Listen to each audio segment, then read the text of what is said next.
ஜெய் பீம், ஜெய் பீம், ஜெய் பீம், ஜெய் பீம். மறைந்த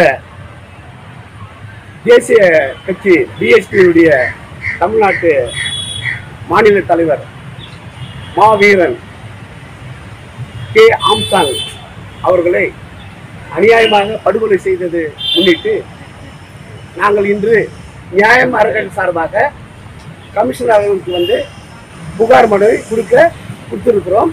அது சம்பந்தமாக பேசப்படும். உண்மை செய்திகளை ஊருக்கு தெரிவிப்பது ஊடகங்கள் தான். இல்லை, உங்களுக்கு நன்றி தெரிவித்துக்கிறீங்க. உண்மையான செய்திக்கு மட்டும் தான் நீங்கள் சொல்லணும். ஆனால் என்ன, சில பேர் கைக்கூலியாக மாறிக்கொண்டு கண்டபடி அவர் வந்து ஒரு 1000 வக்கீலை உருவாக்கிறார்கள் ஹைகோர்ட்டில். ஒரு பெரிய மாமனிதன். அவர் உயிரிழந்த வரைக்கும் அவர் வாய்ப்பும் அவர் வார்த்தைகிட்ட அவர்கிட்ட கூட பேச சொல்ல மாட்டாங்க. இன்னைக்கு கண்டபடி காட்டுத்தனமாக அநாகரிகமான முறையில் சட்டத்துக்கு புறம்பாகவும் தவறான செய்தியை ஊரு பூரா கொண்டு போய் சேர்க்கிறாங்க.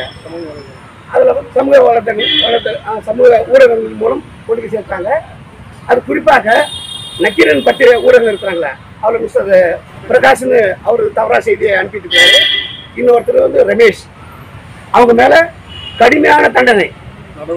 இரண்டாவது விமலேஸ்வரன், ஒரு ஊடகக்காரர் விமலேஸ்வரன் யூடியூபர்.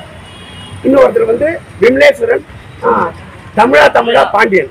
இவங்க 4 பேரும் பொதுமக்கள் இடத்துல சட்ட ஒழுங்கைக்கு புறம்பாகவும் சட்டத்துக்கு உட்பட்டு செய்யாமல் தவறான செய்திகளை தினந்தோறும் பேசிக் கொண்டிருக்காங்க. அவங்க மேல கடுமையான தண்டனை நடவடிக்கை எடுக்க வேண்டும் அப்படின்னு நியாயம் அறக்கட்டளை சார்பாகவும் ஹைகோர்ட் பீம் லா அசோசியேஷன் சார்பாகவும் உங்களை விரும்பி வேண்டிக் கொள்கின்றேன். ஏதாச்சும் கேள்வி கேட்கலாம் சார். அதாவது நீங்க வந்து அந்த விமலேஸ்வரன்றவருக்கு என்ன மாதிரியான வந்து கருத்துக்கள் தெரிவிக்கிறாரு அப்படின்றத சொல்லுங்க. அதுக்கப்புறம் உடன்பட்ட ஒரு நபர் வந்து ரமேஷ்ன்ற ஒரு நபரும் என்ன மாதிரியான கருத்துக்கள் தெரிவிக்கிறாங்கன்னு சொல்லுங்க. எந்த ஊடகத்திலயோ இல்ல யூடியூப்ல வந்து சொல்லுங்க. சத்தமா பேசுங்க.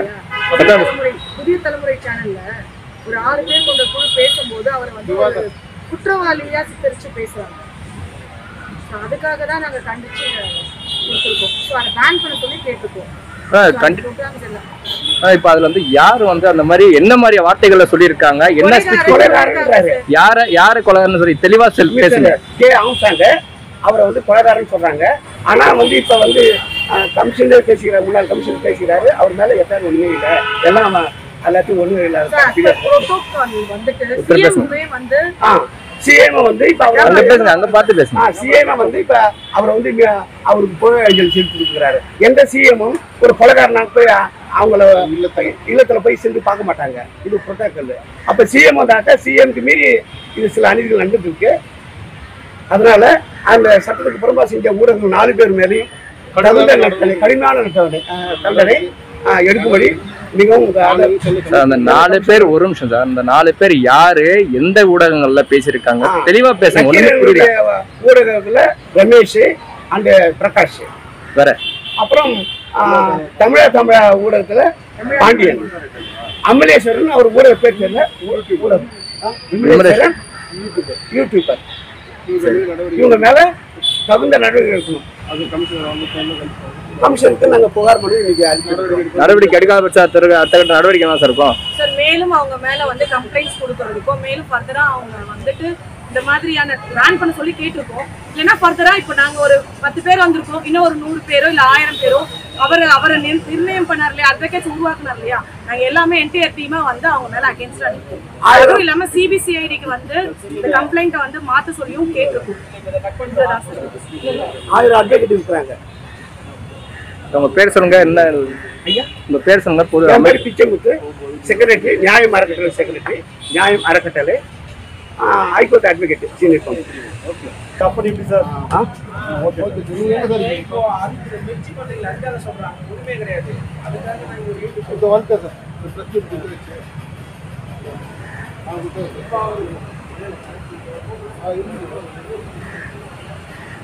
மறைந்த தேசிய தலைவர் பிஎஸ்பி மாநில தலைவர் கே ஆம்சாங்குடைய படுகொலை சம்பந்தமாக இன்று நியாயம் அறக்கட்டளை சார்பாகவும் பீம் லா அசோசியேஷன் சார்பாகவும் கமிஷனர் அலுவலகருக்கு புகார் மனுவை கொடுத்திருக்கிறோம்.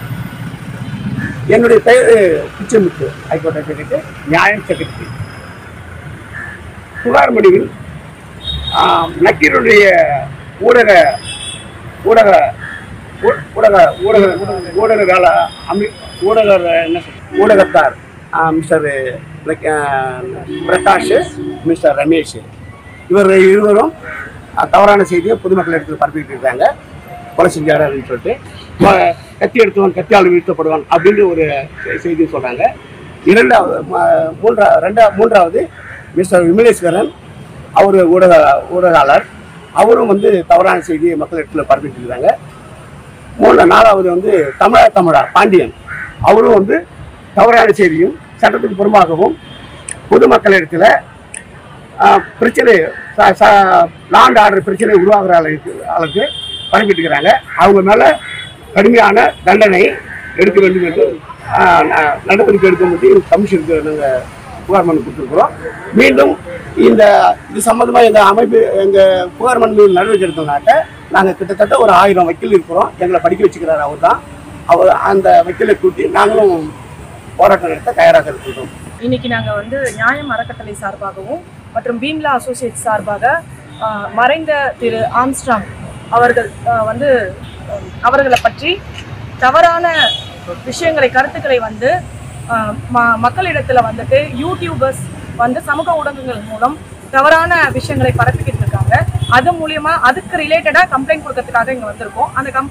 அது என்ன அந்த கம்ப்ளைண்ட் நாங்க கொடுத்துருக்கோம்னா, அவரை பத்தி கத்தி எடுத்தவன் கத்தியால தான் சாவான் அப்படிங்கிற மாதிரி அந்த பிரகாஷ்ங்கிறவர் கருத்து கணிப்புல கூடியிருக்காரு. அது மட்டும் இல்ல, இந்த விமலேஸ்வரன் என்றவரும் யூடியூபரும் அப்புறம் வந்து தமிழா பாண்டியன் இவங்க எல்லாமே அவர் ஒரு கொள்ளைக்காரன்ற மாதிரி கட்ட பஞ்சாயத்து பண்றாங்க, அந்த மாதிரி எல்லாம் அவங்க வந்து போர்ட்ரேட் பண்ணிட்டு இருக்காங்க. ஸோ அந்த மாதிரியான எந்த விஷயங்களும் உண்மை இல்லை. உண்மைக்கு மாறாக புறம்பாக அவர்கள் வந்து அவர் ஒரு தேசிய கட்சியினுடைய மாபெரும் மாநில தலைவர், அவரை வந்து இந்த மாதிரி தப்பா சித்தரிச்சிட்டு இருக்காங்க. ஸோ அதுக்காக கண்டனம் தெரிவிச்சுட்டு நாங்க இன்னைக்கு வந்து கமிஷனர் ஆஃபீஸ்ல கம்ப்ளைண்ட் கொடுத்துருக்கோம். ஸோ அவங்க அந்த சேனல்ஸையும் மற்றும் அந்த வீடியோக்களையும் வந்து பேன் பண்ண சொல்லி நாங்க இங்க ரெக்வஸ்ட் வச்சிருக்கோம். மேலும் இது சம்பந்தமாக எந்த ஒரு புகாரும் எடுக்காத பட்சத்தில் நாங்க எங்களை மாதிரி இன்னும் ஆயிரக்கணக்கான வக்கீல்கள் வந்து அவர் உருவாக்கி இருக்காரு. நாங்க எல்லாம் அண்ணனுடைய அரவணைப்பிலையும் அன்பினாலையும் இந்த இடத்துல வந்து நிக்கிறோம். ஸோ அதுக்காக நாங்க வந்து திரும்பவும் எங்களுடைய கம்ப்ளைண்ட்ஸ் அவங்க ரெக்கார்ட் பண்ணல, இல்ல ப்ராப்பரா அதுக்கு மேல எந்த ஒரு நடவடிக்கையும் எடுக்கலன்னா மேலும் 1000 வக்கீல்கள் மேல இங்க வந்து நாங்க கம்ப்ளைண்ட் கொடுக்கறதுக்கு ரெடியா இருக்கோம். அடுத்த கட்ட நடவடிக்கை. இப்போ அந்த 4 பேரும் வந்து எந்தெந்த ஊடகங்கள் இருக்கா, எந்தெந்த யூடியூப்ல இருக்காங்கன்னு தெரியுமா சார்? நக்கீரன் பிரகாஷ்ங்கிறவர் நக்கீரன்ல இருக்காரு. அவர் வந்து கருத்து கணிப்புல தெரிவிச்சிருக்காரு. ஸோ இவர் வந்து விமலேஸ்வரன்றவர் வந்துட்டு யூடியூபர், அவர் வந்து பிஜேபியில இருக்கிறதா சொல்லியிருக்காங்க. ஸோ அப்படின்னு பார்த்தா பிஜேபி அமைப்புமே அங்க வந்திருக்காங்க. புரோட்டோகால் பிரகாரம் நம்மளுடைய முதலமைச்சர் வந்திருக்காரு.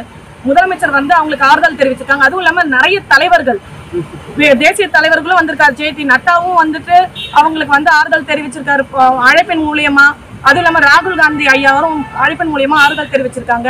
மேலும் வந்து பாத்தீங்கன்னா நம்மளுடைய எக்ஸ்சிஎம் அவரும் எடப்பாடி ஐயாவும் வந்துட்டு நம்மளுக்கு அங்க போயிருக்காங்க. ஸோ இந்த மாதிரி எல்லாமே பெரிய பெரிய அரசியல்வாதிகள் போய் இன்னைக்கு வந்து அவங்க வீட்டுல போய் அவங்களுக்கு ஆறுதல் தெரிவிச்சிருக்காங்க. அந்த இறுதிக்கட்ட ஊர்வலத்திலையும் கலந்துருக்காங்கன்னும் போது ஒரு சட்டத்துக்கு புறம்பான ஒருத்தர் ஒரு கொலைகாரனுக்கு எப்படி அவங்க வந்து செய்வாங்க? எப்படி அவங்க அது புரோட்டோகால் பிரகாரம் வராதே, as per law and order பிரகாரம் வராது. ஸோ இது எல்லாருக்குமே தெரியும். ஸோ தப்பா மக்கள் இப்போ எங்களை மாதிரி தெரிஞ்சவங்களுக்கு அது தெரியும் சார். இப்போ அட்வொகேட்ஸ் இருக்கும், எங்களை மாதிரி 1000-2000 அட்வொகேட்ஸ்க்கு இந்த விஷயங்கள் வந்து தெரியும்.